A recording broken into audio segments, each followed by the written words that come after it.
As Hermitian matrices are really important from the perspective of quantum mechanics, so let's discuss some of the properties of their eigenvalues and eigenvectors. Number first, the eigenvalues of Hermitian matrices are real. This is very important because from quantum mechanics we know कि Hermitian matrices जो हैं वो observables को represent करते हैं और observables are physical quantities. तो अगर हर्मिशियन मैट्रिसेस ऑब्जर्वेबल रिप्रेजेंट करते हैं तो उनका जो आउटकम होगा या जो उनके आइगन वैल्यूज होंगे उनका रियल होना मस्ट है क्योंकि फिजिकल क्वांटिटीज रियल क्वांटिटीज होती है. So let's proof this theorem. So let we have H as a Hermitian matrix जो कि इस तरह से है. H is equal to H dagger. So H is a Hermitian operator or matrix, and let X is an eigenstate of this operator with eigenvalue, let's say lambda, and assume that X is a non-trivial eigenstate. Okay, X is not zero. So these are our assumptions to prove this theorem. अब as H is the eigenstate, ये जो X है, this is the eigenstate of H. So this mean कि अगर H को मैं operate करूँ on X, so I'll get this result. This is what we mean by an eigenvalue equation. जहाँ पर ये ऑपरेटर है, एक हर्मिशियन ऑपरेटर, एक आइगन स्टेट के ऊपर एक्ट कर रहा है, आपको वही आइगन स्टेट फिर से मिल रहा है with an eigen value lambda. अब इसके ऊपर थोड़ा सा ऑपरेशन करते हैं. Let's take the inner product of this equation. Let's suppose this is equation 1 with x from the left side. So let's do this operation. X h x is equal to x. This is x, this is lambda, and this is x. अब इस side से lambda is a constant, so और इस constant को मैं चूंकि बाहर निकाल रहा हूँ from the kit, so it will be taken out as it is. So इस साइड से मेरे पास ये रिजल्ट आ गया और यहाँ पर this is x, this is h, x is equal to this thing. So let me number this. Let's suppose this is equation 2. Now consider this as well. चूंकि H एक हर्मिशियन मैट्रिक्स है तो मैं ये ऑपरेशन भी consider कर सकता हूँ from this side. This is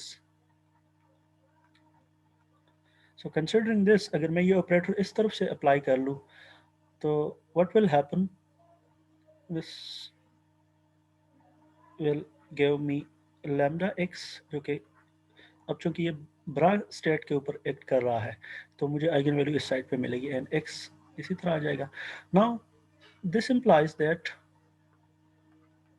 H bar x is equal to x और ये लैम्डा इसको मैं बाहर निकाल लूंगा. Now as I am taking this lambda out of the bra side तो ये कम्प्लेक्स कंजुगेट हो जाएगा और मेरे पास इस तरह का रिजल्ट आ जाएगा. So let me call this equation 3. Now note something, कि for Hermitian matrices या for Hermitian operator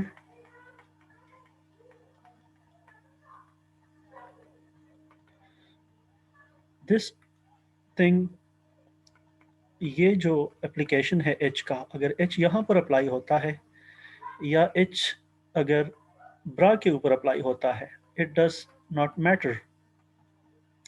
देखिए अगर H हर्मिशियन ऑपरेटर है तो H को मैं आराम से किट साइड से ब्रा में स्विच कर सकता हूँ या ब्रा से किट में स्विच कर सकता हूँ क्योंकि ये हर्मिशियन है. एज वी नो कि किट साइड के अंदर जो ब्रा साइड के अंदर जो ऑपरेटर्स या जो वेक्टर होते हैं वो इस फॉर्म में होते हैं, बट ये दोनों चूंकि बराबर है तो मैं इनको आराम से स्वाप कर सकता हूँ from bra to ket and from ket to bra. तो इससे कोई फ़र्क नहीं पड़ेगा क्योंकि ऑपरेटर हर्मेशन है, तो ये एज इट इज़ चेंज होगा। या यू कैन से कि अगर मैं यहाँ पर ये इसको मैं लेट्स से अगर कहूँ कि इधर शिफ्ट करने के बाद ये डैगर हो जाता है, तो फिर भी एच और एच डैगर आपस में बराबर है, तो इसको लिखने की ज़रूरत नहीं है। सो कहने का मतलब ये है कि ये दोनों ऑपरेशंस बराबर हैं। ये कि एच का ब्रा के ऊपर एक्ट करना या एच का किट के ऊपर एक्ट करना, तो ये साइड और ये साइड बराबर है। अब इक्वेशन टू में मेरे पास इस तरह का ये वाला, ये मेरा इक्वेशन टू है, इस तरफ वाला, ये इक्वेशन टू का लेफ्ट हैंड साइड है, और ये वाला जो है दिस इज ये इक्वेशन थ्री का लेफ्ट हैंड साइड है, ये वाला इक्वेशन टू का।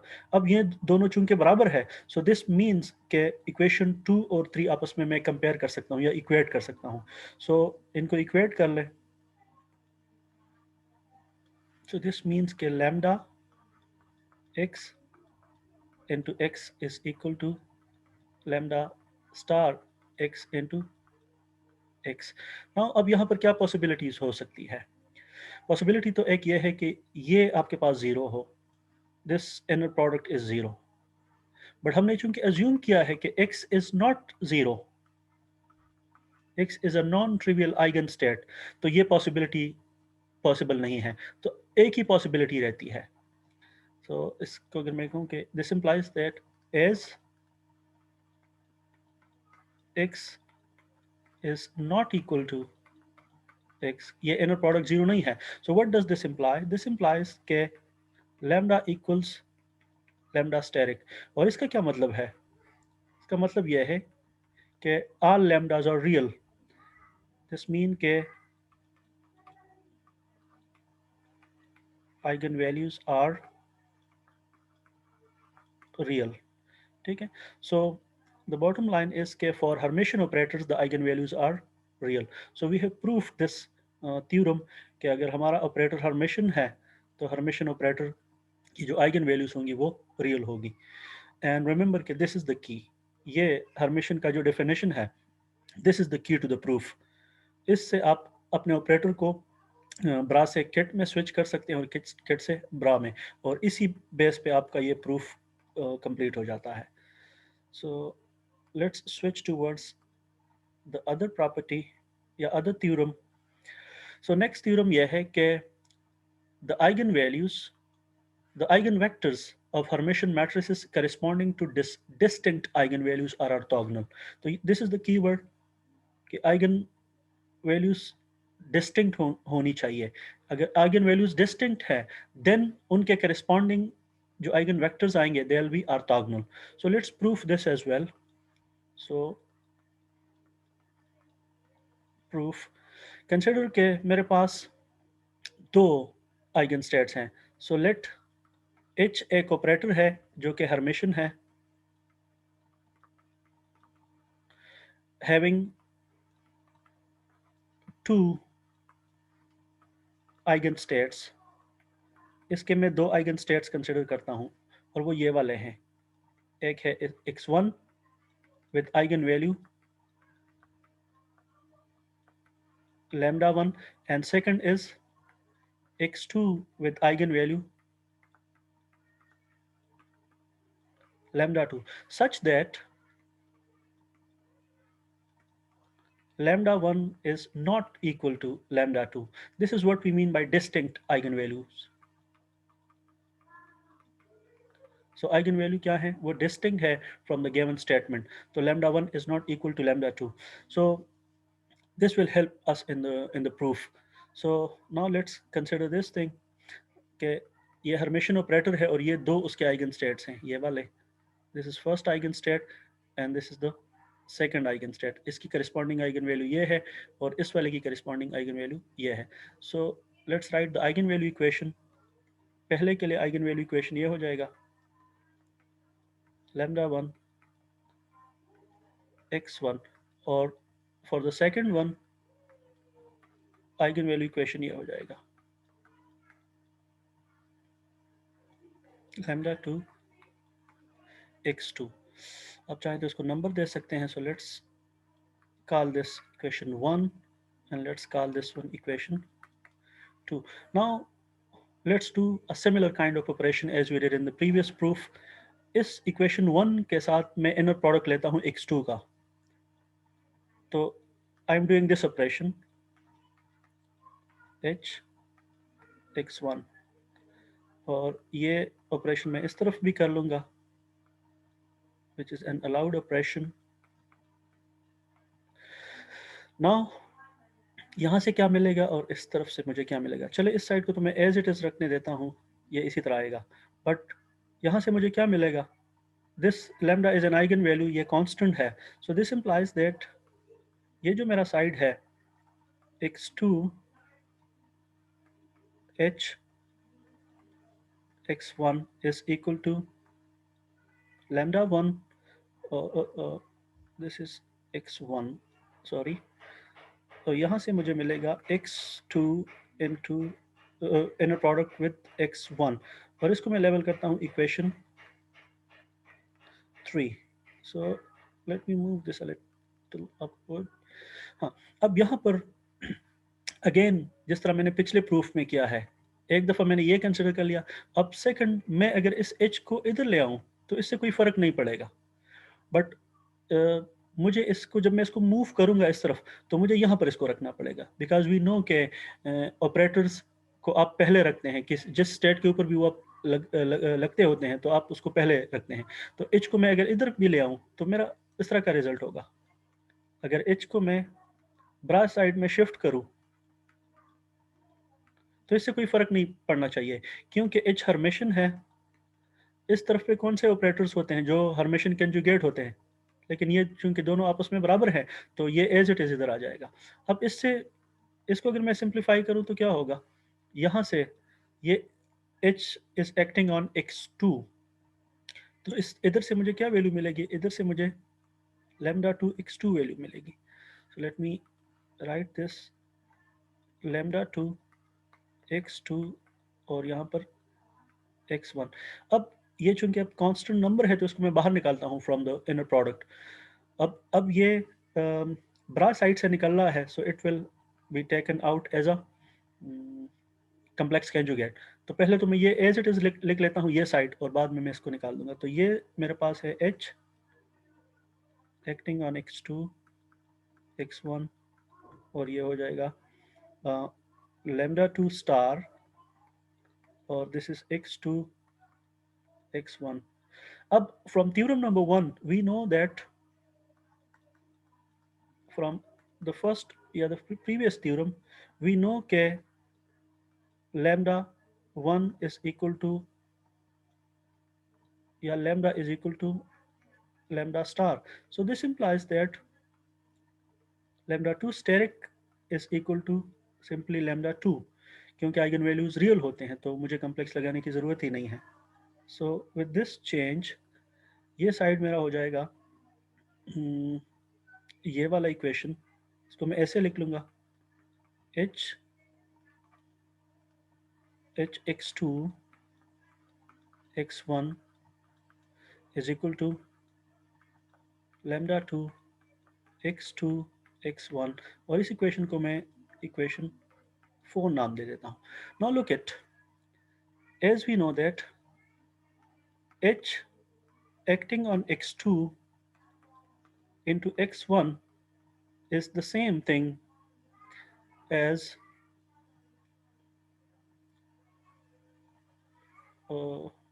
h acting on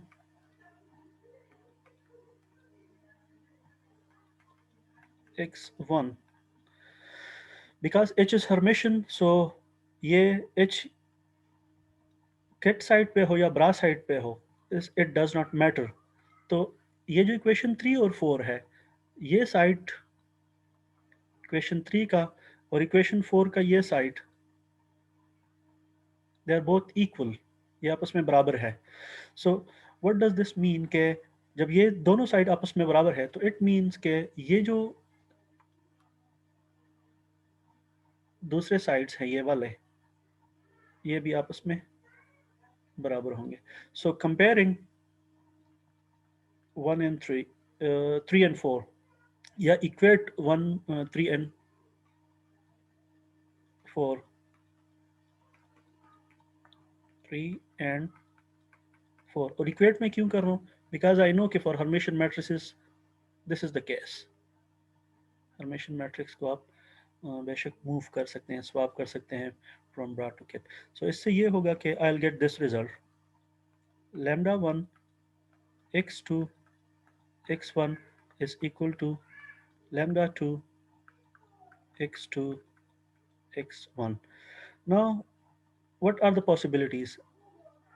ये कब ये इक्वेलिटी आप लैम्डा 1 को किसी चीज़ से मल्टीप्लाई कर रहे हो, लैम्डा 2 को किसी चीज़ से मल्टीप्लाई कर रहे हैं, तो इस तरह कोई नंबर इस तरह से कोई नंबर एग्जिस्ट नहीं करता जिससे ये इक्वेशन होल्ड करे। बिकॉज लुक एट, अगर मैं यहाँ पर लैम्डा 1 के साथ कोई चीज़ मल्टीप्लाई करूँगा और लैम्डा 1 और लैम्डा 2 आपस में बराबर नहीं है, लेट सपोज ये दोनों, अगर मैं एक ही नंबर मल्टीप्लाई कर रहा हूँ, यहाँ पर x2 x1 है और यहाँ पर भी x2 x1 है, तो ये एक ही नंबर है इस साइड पे। So if this thing is same, ये और ये, अगर इससे सेम कम्प्लेक्स नंबर मुझे मिलता है या रियल नंबर जो भी हो, इससे इन जनरल कम्प्लेक्स नंबर ही मुझे मिलेगा इस इनर प्रोडक्ट से। सो ये एक सेम कम्प्लेक्स नंबर है, बट अगर ये डिफरेंट कोफिशिएंट के साथ मल्टीप्लाई होगा, डिफरेंट नंबर्स के साथ मल्टीप्लाई होगा, तो फिर ये इक्वलिटी होल्ड नहीं करेगी। सिर्फ एक ही पॉसिबिलिटी है कि अगर इस साइड पे, अगर इस तरह से मैं रख लूँ, लैम्डा 1 को भी मैं 0 से मल्टीप्लाई कर लूँ और लैम्डा 2 को भी मैं 0 से मल्टीप्लाई कर लूँ, इन दैट केस ये इक्वलिटी होल्ड करेगी। इसके अलावा कोई दूसरी पॉसिबिलिटी नहीं है। So as lambda 1 is not equal to lambda 2, so this implies that x2 inner product with x1 must be equal to 0, and this is the condition for orthogonality. So it means के हमारे जो eigen vectors होंगे वो orthogonal होंगे। सो x1 and x2 और must be orthogonal।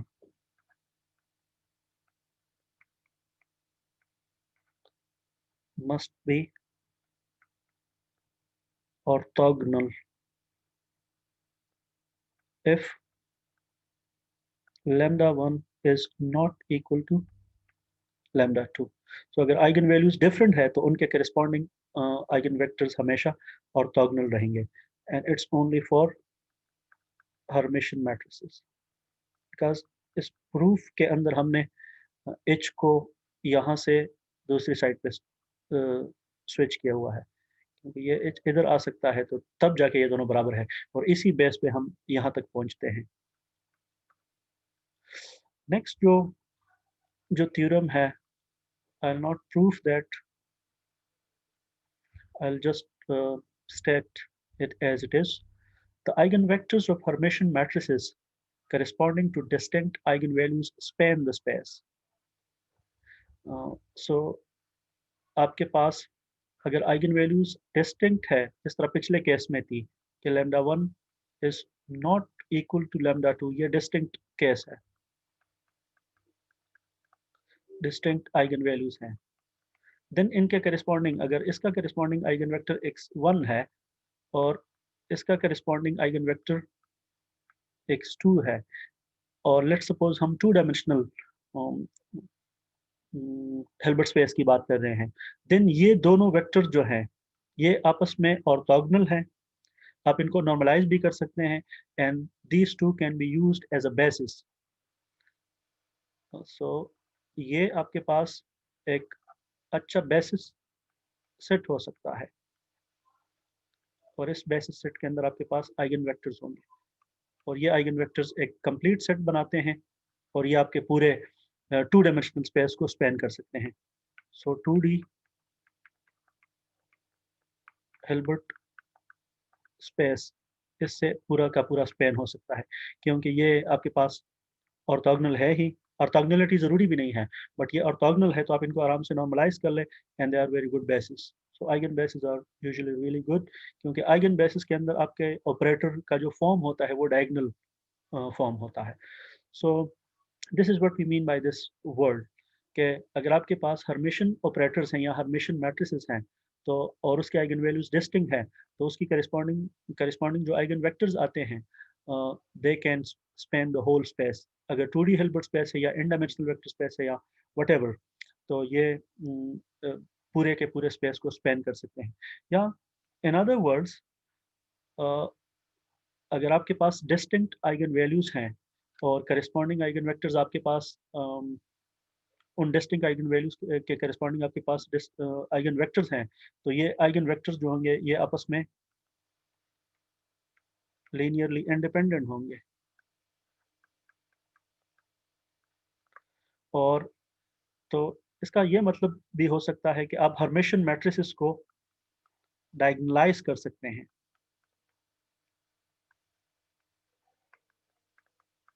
If again कि अगर eigen values different है, तो अगर आइगन वैल्यूज डिफरेंट है, so every Hermitian matrix can be diagonalized. So this is the indirect meaning of this spanning. So these are the properties of Hermitian matrices, and these are really important, as I mentioned in the start कि ये quantum mechanics में काफ़ी दफ़ा use होती है.